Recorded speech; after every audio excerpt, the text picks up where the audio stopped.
right, this is chapter 9 of Jane Austen's Pride and Prejudice. Okay.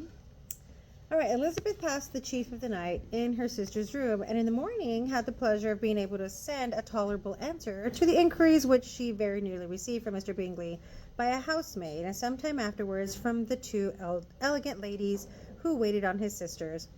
In spite of this amendment, however, she requested to have a note sent to Longbourn, desiring her mother to visit Jane and form her own judgment of her situation.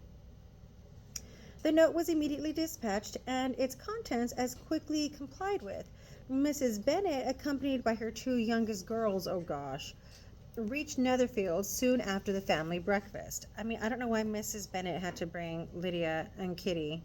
They are vacant in their minds. Anyway, had she found Jane in any apparent danger, Mrs. Bennet would have been very miserable, but being satisfied on seeing that her illness was not alarming, she had no wish of her recovering immediately, as her restoration to health would probably remove her from Netherfield. She would not listen, therefore, to her daughter's proposal of being carried home. Neither did the apothecary, who arrived about the same time, think it at all advisable. Okay, so the apothecary still also thinks that Jane should stay there. Well, this is not just a mom. After sitting a little while with Jane on Miss Bingley's appearance and invitation, the mother and three daughters all attended her into the breakfast parlor. Bingley met them with hopes that Mrs. Bennet had not found Miss Bennet worse than she expected. "Indeed I have, sir," was her answer. "She is a great deal too ill to be moved. Mr. Jones says we must not think of moving her. We must trespass a little longer on your kindness." "Removed!" cried Bingley. "It must not be thought of. My sister, I am sure, will not hear of her removal." "You may depend upon it, madam," said Miss Bingley, with cold civility, "that Miss Bennet shall receive every possible attention while she remains with us." Mrs. Bennet was profuse in her acknowledgments. "I am sure," she added, "if it was not for such good friends, I do not know what would have become of her, for she is very ill indeed, and suffers a vast deal, though with the greatest patience in the world, which is always the way with her, for she has, without exception, the sweetest temper I ever met with. I often tell my other girls they are nothing to her. You have a sweet room here, Mr. Bingley, and a charming prospect over that gravel walk. I do not know a place in the country that is equal to Netherfield. You will not think of quitting it in a hurry, I hope, though you have but a short lease." "Whatever I do is done in a hurry," replied he, "and therefore if I should resolve to quit Netherfield, I should probably be off in 5 minutes. At present, however, I consider myself as quite fixed here."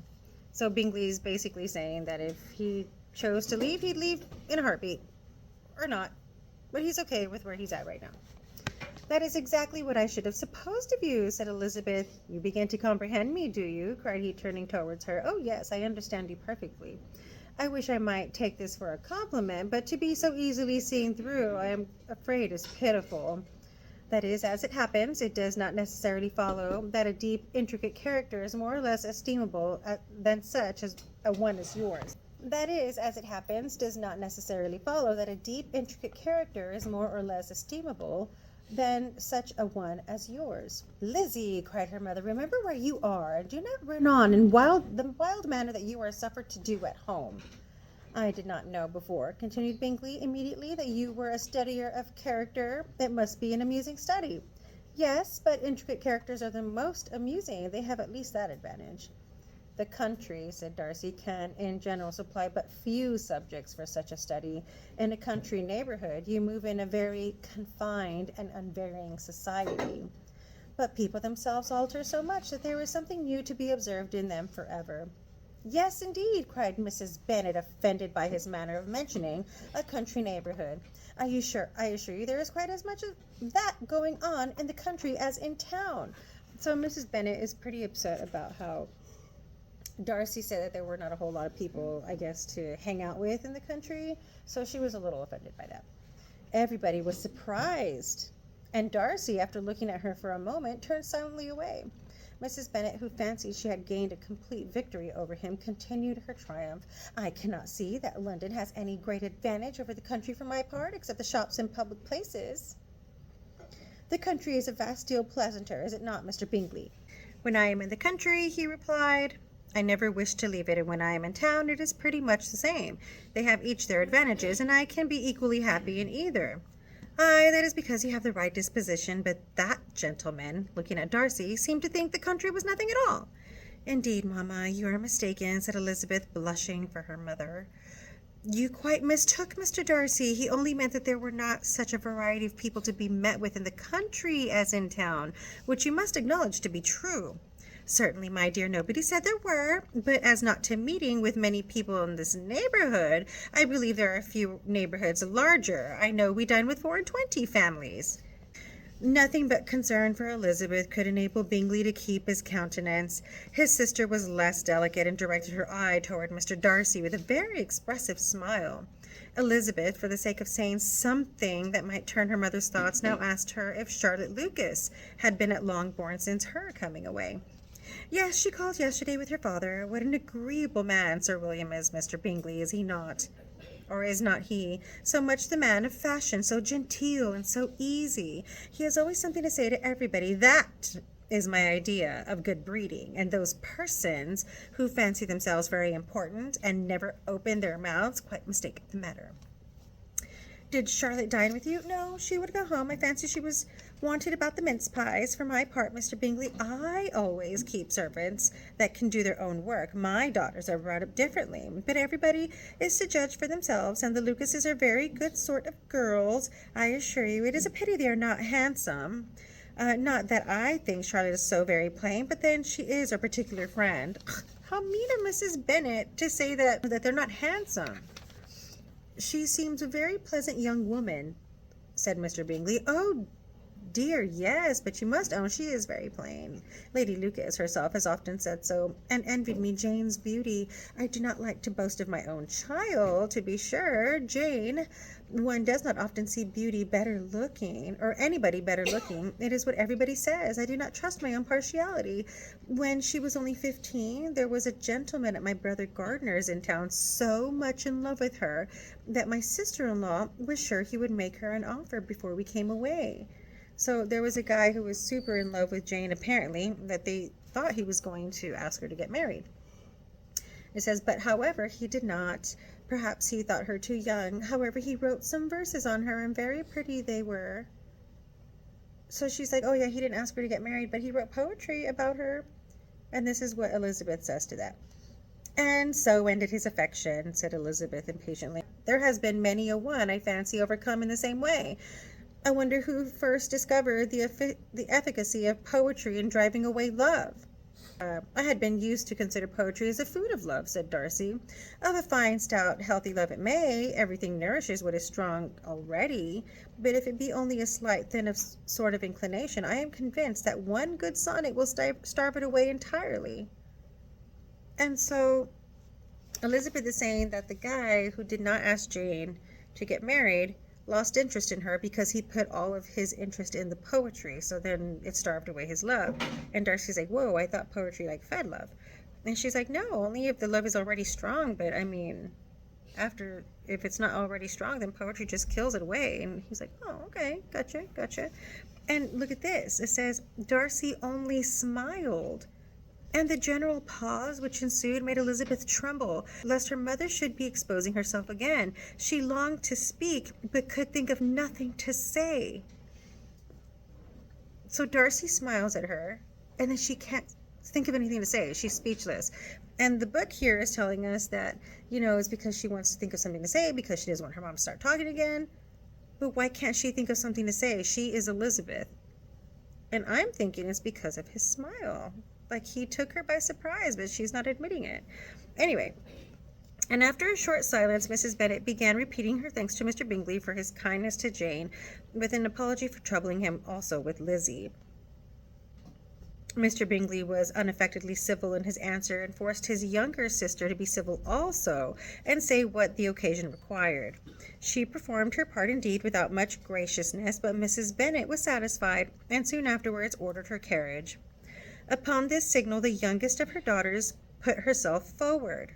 So the youngest daughter is Lydia, so she's going to speak.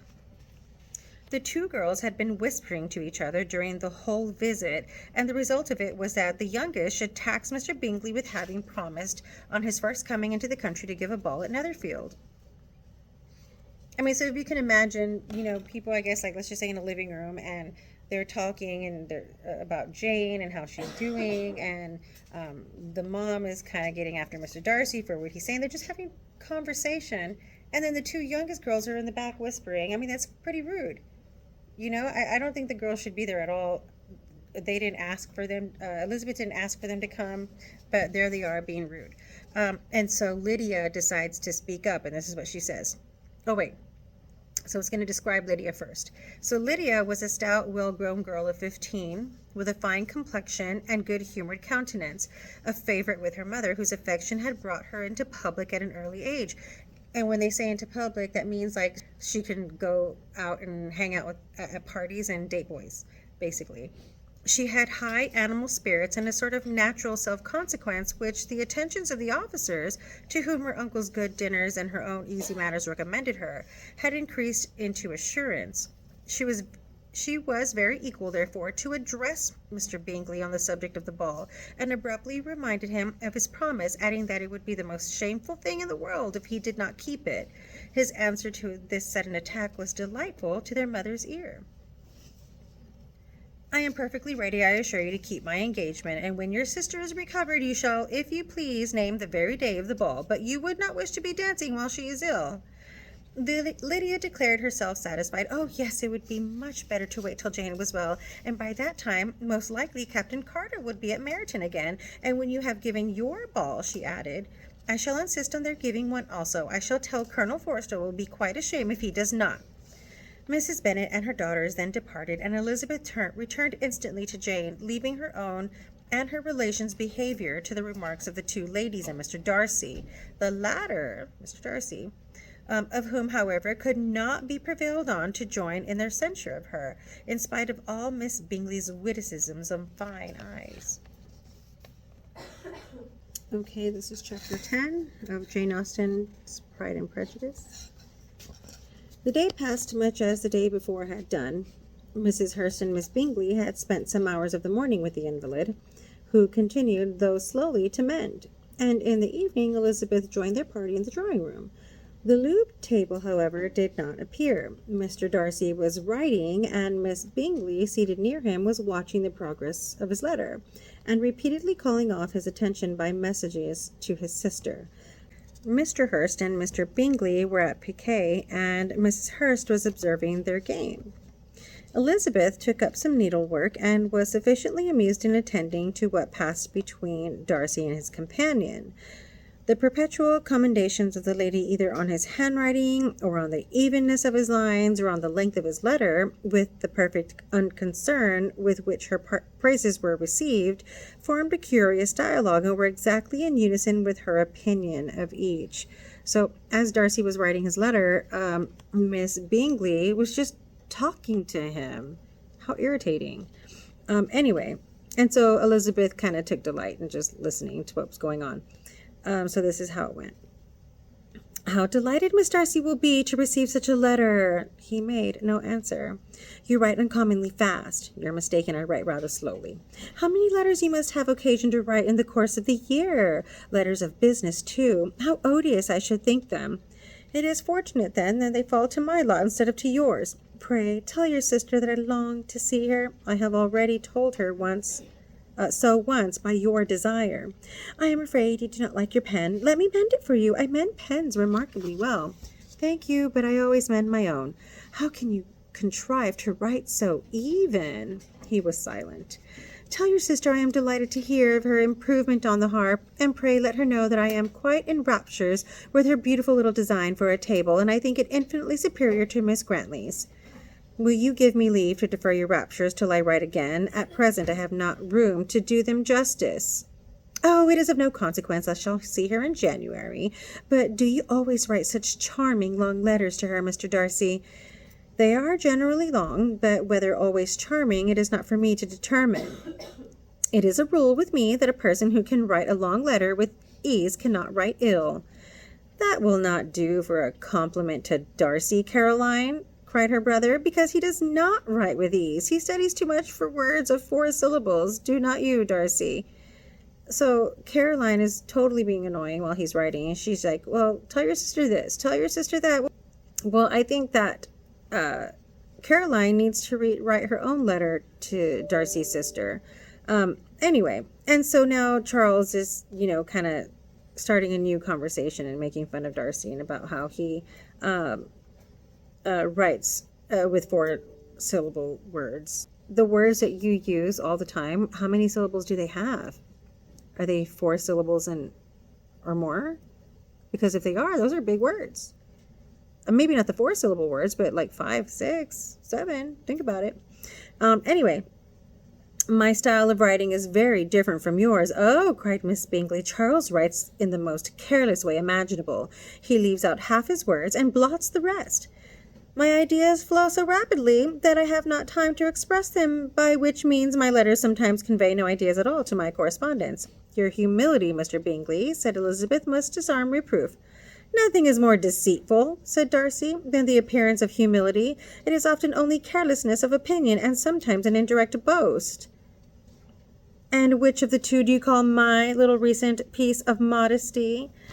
The indirect boast, for you're really proud of your defects in writing because you consider them as proceeding from a rapidity of thought and carelessness of execution, which, if not estimable, you think at least highly interesting. So Darcy saying, whatever, you're just giving yourself a compliment that you think so fast that your hand can't keep up with your brain. And so the power of doing anything with quickness is always much prized by the professor, and often without any attention to the imperfection of the performance. When you told Mrs. Bennet this morning that if you ever resolved on quitting Netherfield, you should be gone in 5 minutes, you meant it to be a sort of panegyric of compliment to yourself. And yet what is there so very laudable in a precipitance which must leave very necessary business undone, and can be of no real advantage to yourself or to anyone? Nay, cried Bingley, this is too much, to remember at night all the foolish things that were said in the morning. And yet, upon my honour, I believe what I said of myself to be true, and I believe it at this moment. At least, therefore, I did not assume the character of needless precipitance merely to show off before the ladies. So he's like, yeah. He's like, you're just trying to be a little conceited, Mr. Bingley. But Darcy's like, well, why would you leave Mrs. Undone? Why would you leave in like 5 minutes? He's like, that's not a good decision to make. And Mr. Bingley's like, no, I would. I dare say you believed it, but I am by no means convinced that you would be gone with such celerity. Your conduct would be quite as dependent on chance as that of any man I know. And if, as you were mounting your horse, a friend were to say, Bingley, you had better stay till next week, you would probably do it. You would probably not go, and at another word might stay a month. He's like, no, I know you, Mr. Bingley. If you were on your way out, like you said, and then a friend said, hey, can you stay, that you would stay. Like, you just jump and do what people say. You have only proved by this, cried Elizabeth, that Mr. Bingley did not do justice to his own disposition. You have shown him off now much more than he did himself. I am exceedingly gratified, said Bingley, by your converting what my friend says into a compliment on the sweetness of my temper, but I am afraid you are giving it a turn which that gentleman did by no means intend, for he would certainly think the better of me if under such a circumstance I were to give a flat denial and ride off as fast as I could. So now, from here on out, they're going to be talking about a hypothetical situation, and the situation is this. If Bingley was leaving at a moment's notice, he would just leave, like in 5 minutes. Darcy's saying, you're just being boastful. Would you really do that and leave everything unsettled and just up and leave? And he says, and you know what else? If a friend came and said that you, and requested that you stay, he's like, you would probably stay. And Bingley's like, yeah, maybe. Well, no, Bingley didn't say that. And Elizabeth was like, oh, well, you're just, making it seem as Bingley's like this really cool guy. And he's like, yeah, no. Darcy's trying to say that I'm not cool for doing that. And he would actually prefer that I would give my friend a flat denial and say, no, I'm not staying just because you said. So all of this is hypothetical, didn't actually happen, but they're talking about things that they think would happen. Okay, so this is what they say next. Would Mr. Darcy then consider the rashness of your original intention as atoned for by your obstinacy in adhering to it? Upon my word, I cannot exactly explain the matter. Darcy must speak for himself. You expect me to account for opinions which you choose to call mine, but which I have never acknowledged. Allowing the case, however, to stand according to your representation, you must remember, Miss Bennet, that the friend who was supposed to desire his return to the house and the delay of his plan has merely desired it, asked it without offering one argument in favor of its propriety. So now they're saying that the friend who asked Bingley to stay didn't even give him a reason to stay. To yield readily, easily to the persuasion of a friend is no merit with you. To yield without conviction is no compliment to the understanding of either. You appear to me, Mr. Darcy, to allow nothing for the influence of friendship and affection. A regard for the requester would often make one readily yield to a request without waiting for arguments to reason one into it. She's like, so you wouldn't do it for a friend? What if the guy asking is a friend of Mr. Bingley's? I am not particularly speaking of such a case as you have supposed about Mr. Bingley. We may as well wait, perhaps, till the circumstance occurs before we discuss the discretion of his behavior thereupon. But in general, the ordinary cases between friend and friend, where one of them is desired by the other to change a resolution of no very great moment, should you think ill of that person for complying with a desire without waiting to be argued into it? Will it not be advisable, before we proceed on this subject, to arrange with rather more precision the degree of importance which is to appertain to this request, as well as the degree of intimacy subsisting between the parties? So they're saying, well, shouldn't we know a little bit more about these two people? Like, how good of a friend are they to each other? And I mean, so this hypothetical situation that they're talking about, that's not even happening, they're just going off on a tangent about what would happen with Bingley if this friend were to ask him to stay if Bingley was going to leave at a moment's notice. And so they're having a conversation. Now it seems to just be between Darcy and Elizabeth.